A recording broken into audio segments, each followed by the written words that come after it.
in our rapidly changing society that's increasingly skeptical and sometimes intolerant?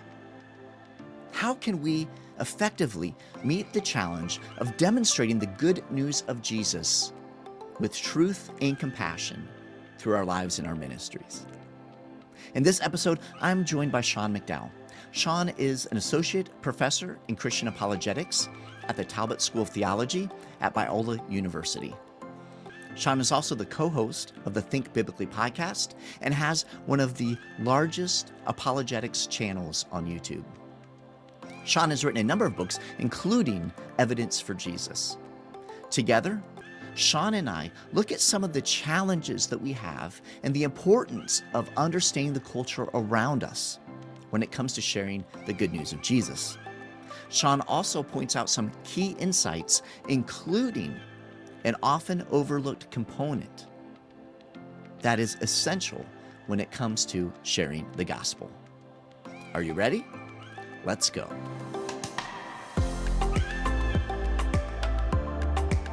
Hello, friends, and welcome to another insightful episode of FrontStage BackStage. I'm your host, Jason Daye, and every single week I have the privilege, the honor really, of sitting down with a trusted ministry leader and digging into a conversation, all in hopes to help you and pastors and ministry leaders like you embrace a healthy rhythm for life and ministry, and to really be as effective as possible as we can be for the kingdom and for Christ. And we are proud to be a part of the Pastor Serve Network. And every week we do more than just record a show. We also create an entire toolkit for you and the team at your local church to really dig into, and again, to learn more about the topic at hand. And you can find that toolkit at pastorserve.org/network. In there, you will find key insights, you'll find videos, audios, links to resources, but also you'll find a ministry leader's growth guide. And that has a set of questions for reflection that you and your ministry leaders can go through, again, to really dig more deeply into the topic that we're discussing. So be sure to check that out at pastorserve.org/network. Now, at Pastor Serve, we love to bless pastors, and our ministry coaches would love to give you a complimentary coaching session, give you an opportunity to sit down and talk with someone about what you might be facing in ministry, and just to find some perspective, fresh perspective perhaps, and some progress on those things that you're facing. And you can register for that and find more information at pastorserve.org/free session. So be sure to check that out. Now, if you're joining us on YouTube, please take time to give us a thumbs up and drop your name and the name of your church in the comments below. We absolutely love getting to know our audience better, and our team will be praying for you and for your ministry. And whether you're joining us on YouTube or your favorite podcast platform, please be sure to subscribe or follow so you do not miss out on any of these exciting conversations. And I am pleased to dive into this week's conversation and to welcome Sean McDowell to FrontStage BackStage. So Sean, welcome to the show. Jason, honored to be with you.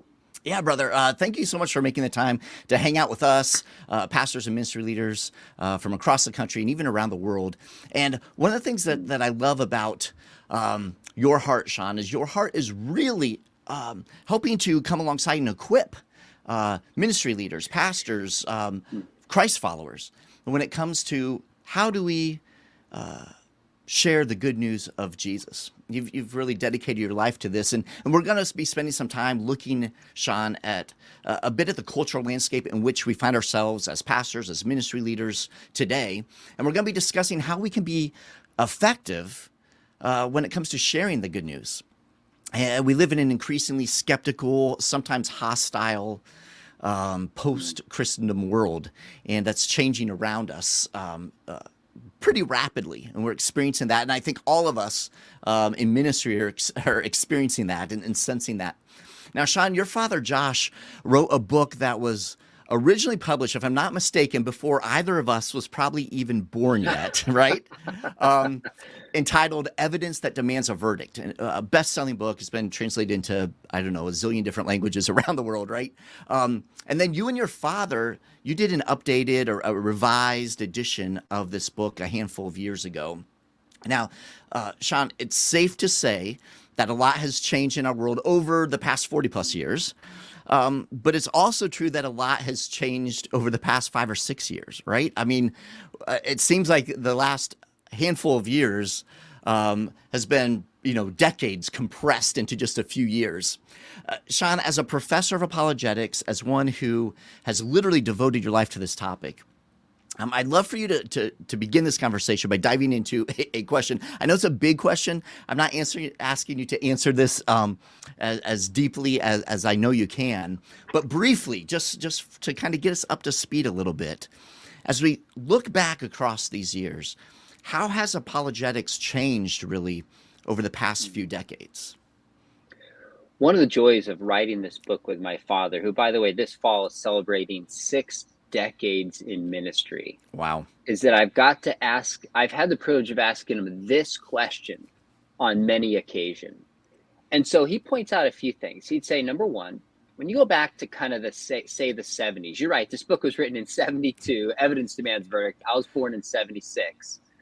He said the big questions were external. They were outside in society. That's where it was viewed that the problem lay. So debates about the Vietnam War, there's an external problem with the world. Now things have turned internal into somebody's subjective state. There's something perceived as being wrong inside of me. It's as if we've moved from an objective analysis to a subjective approach to questions. That's one huge shift that's taking place. I think another big shift is when my father started this time, there was kind of an assumption that there was such thing as truth, and it was knowable, and we could access the facts. So we'd speak in a college campus, and people would say, "Give me evidence, give me proof, give me the facts." Now, in many ways, there's a skepticism about knowledge, which is ironic because we have more tools than ever to access information. And the larger question is not so much, is Christianity true, but is Christianity good? And can Christianity personally help me, almost in the lens of people approach religion like they do a kind of therapy? Those are two of the big shifts that have taken place in culture. Now, we still need to give evidences for the faith, but I think the way we do it and the manner in which we approach it probably needs to shift. Yeah, excellent. And that leads us into what we want to talk about today when it comes to ministry leaders in the local church, right? Because we have two things as we look at pastors and ministry leaders serving. One is how are we sharing the good news, right? But then there's another layer. How are we helping our people in their day-to-day lives as they're rubbing shoulders, and living in this same culture and same society? How are we helping equip them to share the good news with others? So Sean, talk to us a little bit about the shift that we need to begin to make, some of those shifts that we need to think about when it comes to engaging people today with the good news of Jesus. Yeah, so one big shift, when my father first wrote Evidence in 1972, there was no chapter on truth. You didn't need to argue that there's such a thing as truth. Well, in this updated version that we're talking about, it came out in 2017, we have, I think, 3 chapters on truth and skepticism and the knowability of history. You didn't have to do that in the past. And some of that is because there's such confusion about truth. You hear people say things like, live your truth. Be true to yourself. That may be true for you, but not true for me. Now, one clarification I make is you can have your own beliefs, but you cannot have your own truth. You can have your own belief, but you can't have your own truth, because truth is when a belief matches up with reality. So one shift in how we equip Christians and also engage non-Christians is we have to sometimes make a case or an apologetic for truth itself and the knowability of truth in the way that we didn't have to in the past. One other shift that I would say I think we have to make is it's very clear that we're in a mental health crisis. And I don't think COVID caused this. I think it exacerbated issues that were already there. Well, when there is relational brokenness, it affects the way that we process truth. So I think a lot of relativism has been brought on, not just by bad arguments, but by broken relationships and broken community and a broken sense of the self. So apologetics has always supposed to be done in community and in relationship. And I think it's 1 Thessalonians 1:9. Paul says, we not only gave you the gospel, truth, but our very own lives, relationship. We need to make sure today we get back to that, where we do apologetics and defend the faith in a holistic, relational kind of fashion, rather than just dropping facts and moving on in the way it's sometimes maybe been done. Yeah, that's helpful. As we're looking at the local ministry of the church, and I can imagine that a lot of pastors have been serving in the local church. Many have been serving for decades, right? And there was something that kind of, as you said, worked in a way, right? There are ways that we went about doing things at one point. And talk to us a bit about the importance of recognizing the changes that are going on around us, because sometimes people push back at that. And it's almost like it becomes almost an enemy, right? That changes are taking place, as opposed to having a posture where changes are taking place regardless. So we need to think about, how do we enter into those changes and do ministry? So maybe this will help. Here's the way I frame this, is that when we look at tough questions, there's timeless questions and there's timely questions. So timeless questions: does God exist? Why does God allow evil? How do we have salvation? Is Jesus the only way? These are timeless questions people have always asked and always will ask. Is there life after death, etc.? But then there's timely questions that arise because the cultural moment that we're in. So certain questions about the intersection of science and faith are relevant today. A lot of questions about sexuality are particularly relevant today. And I think the mistake is we only approach timely questions, or we only deal with timeless questions. I think wise engagement is to bring back to the timeless questions, but sometimes engage them through the timely ones that people are asking. So I think in a sense, we have to approach and we have to do both of those. Now, evidence for Jesus is asking the timeless questions. Who is Jesus? Is Jesus God? Can we trust the Bible? Did Jesus really rise from the grave? These are the timeless questions about the person of Jesus, but there happens to be certain timely challenges to this that people are facing, more so than they did maybe 10, 20, or 50 years ago. So my encouragement to pastors is keep preaching the timeless truths. Don't ever pull away from that, but be aware of and be willing to shift and adjust and address the timely questions that are going on. Because if we don't, we give the message to the outside culture and to Christians that the gospel doesn't speak into this particular issue and this cultural moment. I think that's a dangerous and unbiblical and unwise thing to do.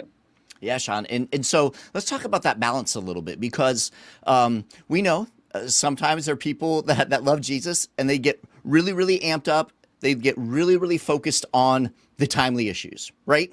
Maybe so much so to the detriment of the timeless issues, right? The flip side of that is there's a fear for some to discuss the timely issues at all. And so they're just hanging on to the timeless ones. And as you said, the concern there is that it makes it look like it could be irrelevant, right, to what's happening in the world today, and people can dismiss it. So talk to us a little bit about that balance between those kind of two extremes, and how can we be most effective in how we're living Christ out before others? I'm not going to pretend, Jason, that I have this completely dialed in. Even this morning, I was thinking about that question. And for me, like on my YouTube channel, I'll have questions about, is the Bible true? Why is there evil? Is there evidence for the soul? Timeless, but then I'll engage timely topics. And whatever you engage topics like sexuality and race and whatever, people just lose their minds on all sides of this. So it's so much easier for me to just say, you know what? I don't want to deal with that. I'm going to let it go. But I always ask myself, is that the wise biblical thing to do? So I don't always get this down right, but one thing I try to say is I want to make sure I die on the right issues. What are essential issues and what are secondary issues? And what I see a lot in the church is people making secondary issues as if they're primary and essential issues. And as best as I can, I want to keep that distinction set. Now, I have actually worked with my pastor at my church recently, and they wanted to have these difficult conversations. And I was encouraging them. They've had conversations about abortion, have had conversations about transgender. I'm not sure if they've had one yet on race. They've had stuff like basically taken the thorniest topics on a Saturday morning or a Tuesday night, bring in speakers, sometimes speakers from a different perspective, and just say the focus of tonight is to listen, to learn, find common ground, understand where our differences are. And they've done a really good job of facilitating these kinds of conversations for people.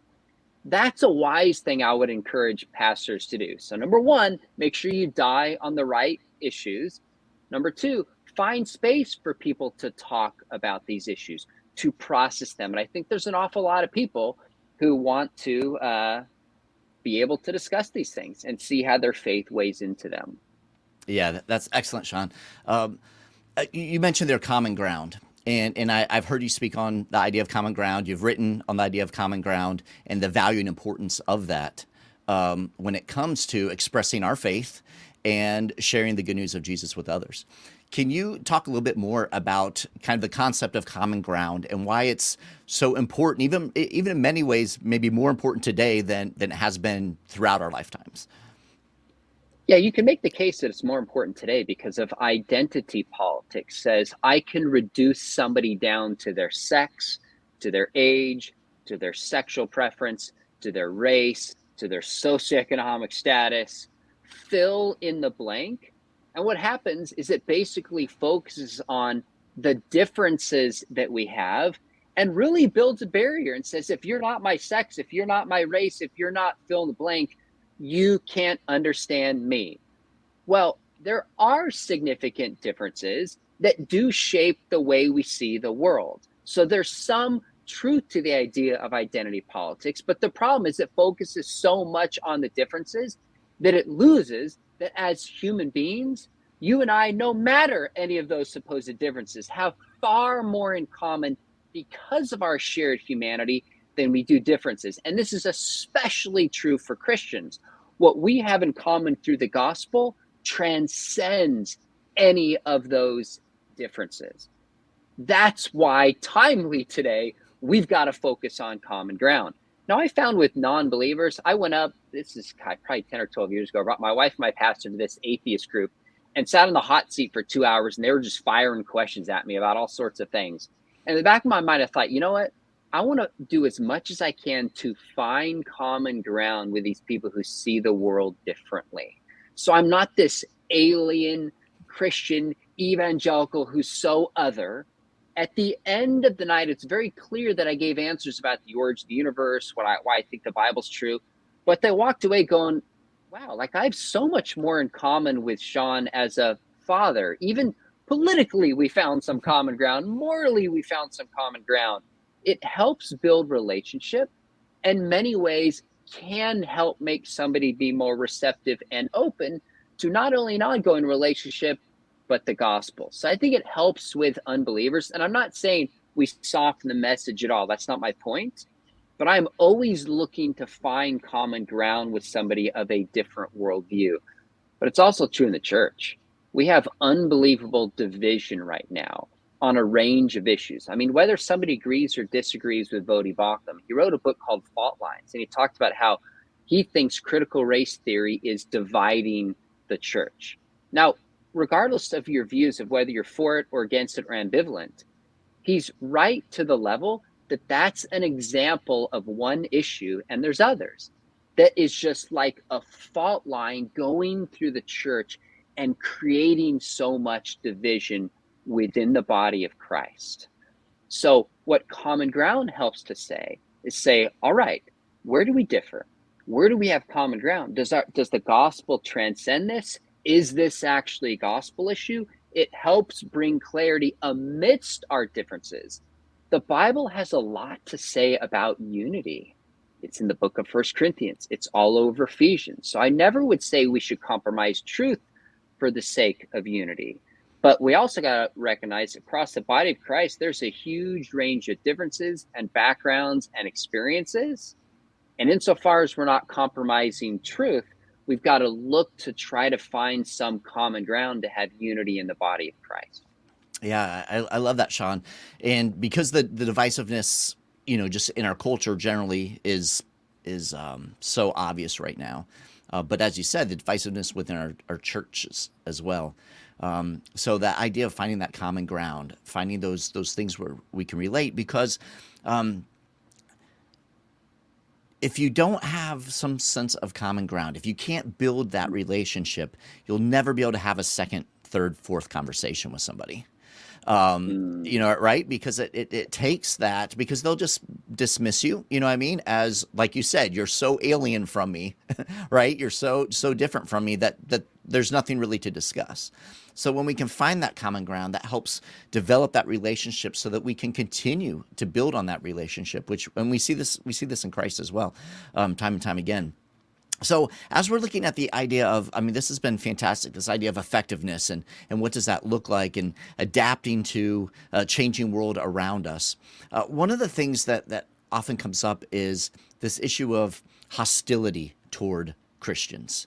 And we're living in a changing world. And so sometimes people can take a posture that's very defensive when it comes to that hostility.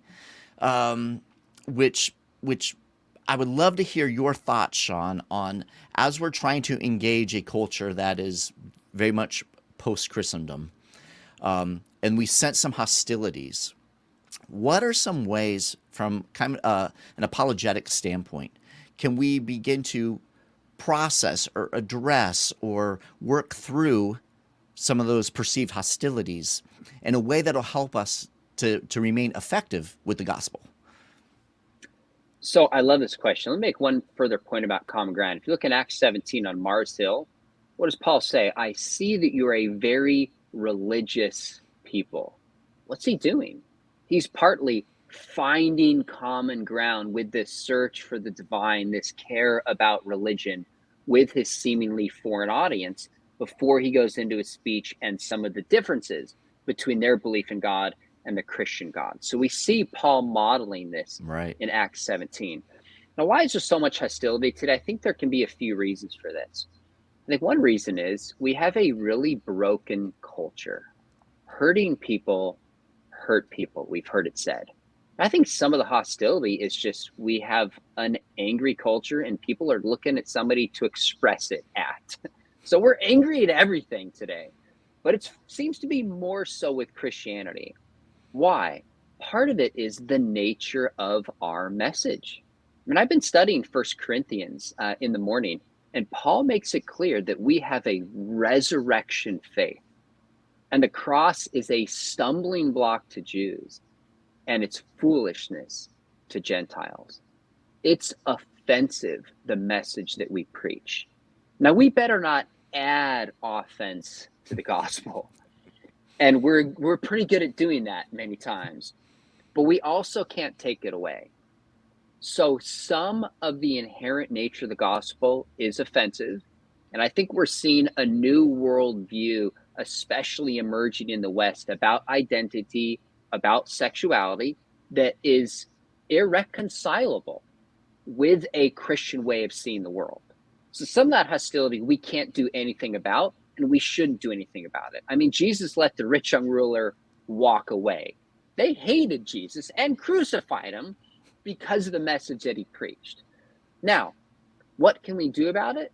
I think a couple things. Number one, I think it's building relationships with people. A lot of what happens is if you look at somebody in the eye and you know somebody, then what happens? They're not just an object that's out there. They're not just a political movement. This is a human being that I love and I care about.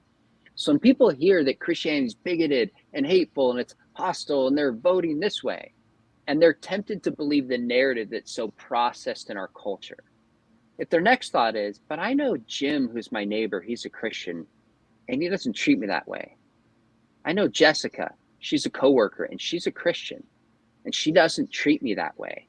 That begins to change some of the hostility towards Christians and at least potentially open up the door to hear the Christian message. So we have to be careful with our rhetoric and our communication. Let's face it. You've got a YouTube channel, podcast. I've got a podcast, YouTube channel, a blog.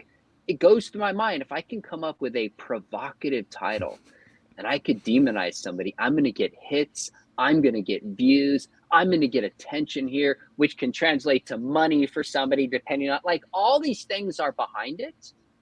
But what happens is when we play that same game, I think we lose more for the sake of the gospel than we ever potentially gain. So we've got to be careful how we talk about atheists and Muslims and postmodernists and the LGBTQ community. We've got to think through the rhetoric and the language that we use. Again, I'm not telling people to soften it. I'm telling us to be wise and to be thoughtful. And like Colossians 4 says, have our language seasoned with salt. So I think, I guess in summary, the gospel message is offensive. Let us never water the gospel message down. But we've got to build relationships with people and be thoughtful and careful how we communicate and not play by the metric of the world. Even preaching, I was speaking, the group I mentioned earlier, when I went to meet with this atheist group. I asked them, I said to this group at the end, I said, can I ask you guys some questions? They said, sure. I said, what are some things that Christians could do better to reach skeptics? And I'll never forget this atheist. He said, stop slandering atheists. He used that word. And I said, that's a pretty strong word. What do you mean? He goes, every time I go to a church, I hear some cheap shot from the stage about some atheist group or non-Christian group. And on the drive home, I told my wife, I'm like, man, this guy's got a complex. We're not that bad. You know, I was defending us. And I'm telling you, Jason, within a week or two, I'm sitting in church and the pastor from the pulpit told a joke at the expense of atheists. And I thought, wow, I would be embarrassed if some of my family members who are atheists were here. I'd be embarrassed if somebody came up off the street and listened to the language and rhetoric that we used. I think that guy was more right than we realize. So our relationships and the way we communicate can help lower the hostility in appropriate ways, and I think remove barriers so people could maybe be open to the goodness and beauty and truth of the gospel. Yeah, I love that, Sean. That's so helpful, and really that emphasis on, rather than just labeling people and just mentally dumping them into a bucket, actually knowing their name and thinking of them as an individual person, right? I think that perspective helps change, the way that we go about ministry, the way we go about, just sharing the hope of Jesus. Because it takes away, as you said, whenever we focus on that relationship, it takes away the kind of nameless, it's easier to speak negatively about someone when it's just a nameless group of people, right? But whenever you're thinking of a particular person and a relationship you're building with that person, it dramatically changes everything. I think that's so key. One more question as we lean into this just a little bit more, Sean, is how can we then be effective? I hear everything you're saying. This is fantastic.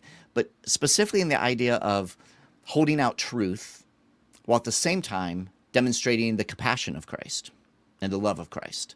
Because sometimes those two things, feel like there's a lot of tension there, and rightly so. There is tension between those two. As you said, the gospel is offensive, although we don't want to add offense to the gospel, right? Because it's something that is radically different than the worldview. And so, how do we hold these two? This idea of truth and this idea of compassion, both that are deeply embedded in the person of Jesus, in the way that we converse with others. So, Jason, this is probably not the answer you're looking for, but it's the best answer that I have. I think we have to live in that tension.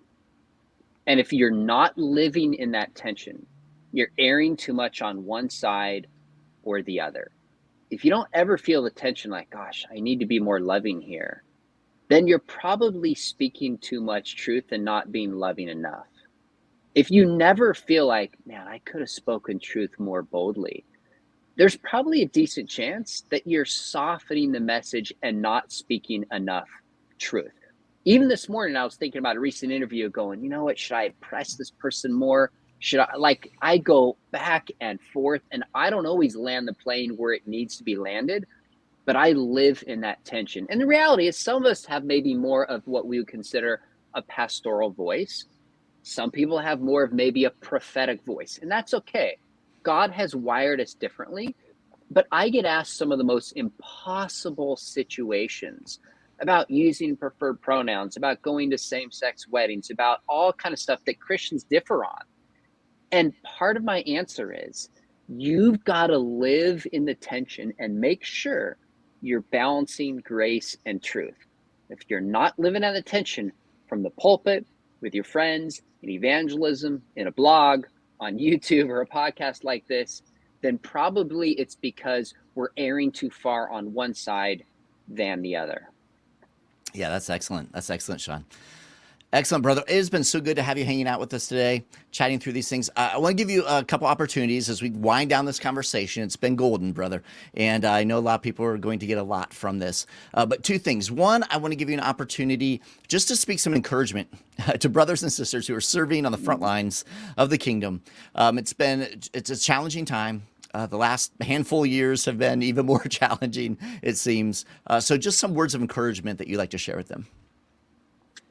So I would just, first off, say, I get it. I've seen the number of pastors over the next 3 to 5 years who are going to retire, the stress and the difficulty of what we've had to work through as a culture.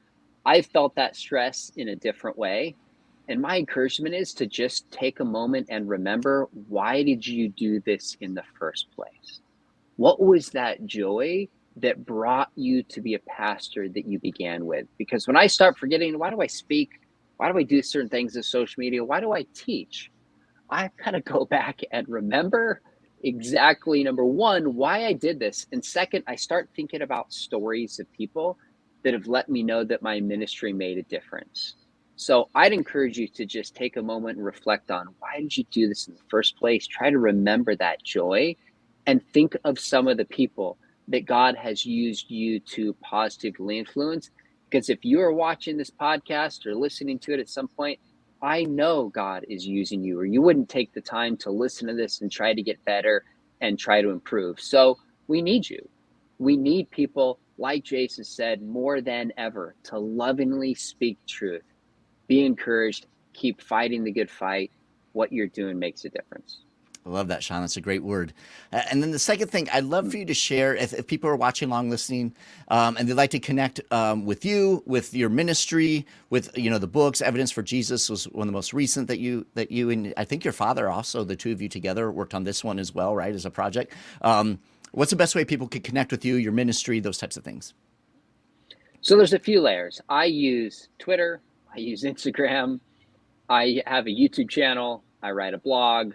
I use a lot of different mediums, not just stupid cat videos, but my whole goal is to equip and train and resource people.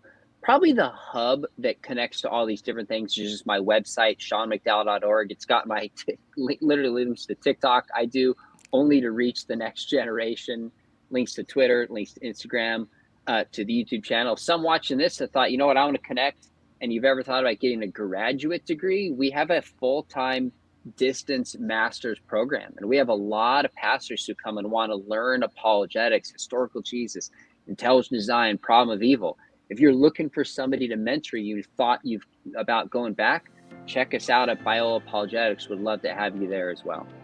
Awesome, brother. I appreciate that.